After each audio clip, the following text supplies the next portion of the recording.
Hello বন্ধুরা, কেমন আছো সবাই? আশা করি তোমরা সবাই ভালো আছো। 1 জুলাই আমার মাম্মির বার্থডে ছিল, কিন্তু এইবার আমার মায়ের বার্থডেটা দেরিতে সেলিব্রেট করা হয়েছে, কারণ আমার মাম্মির শরীরটা একদম ভালো ছিল না। তাই তোমরা তো জানো আমার আর্ট আর ক্রাফট খুব ভাল লাগে।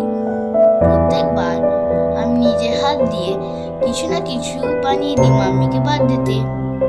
তো এইবার আমি এই বার্থডে কার্ডটা আর এই পেপার ফ্লাওয়ার স্টিকটা বানিয়ে দিয়েছি।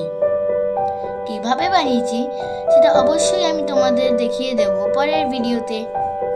তার আগে তোমরা বলো কেমন হয়েছে আমার বানানো মাম্মির বার্থডে গিফটটা।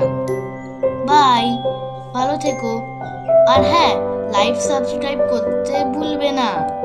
বাই, ভালো থেকো সবাই। দেখা হবে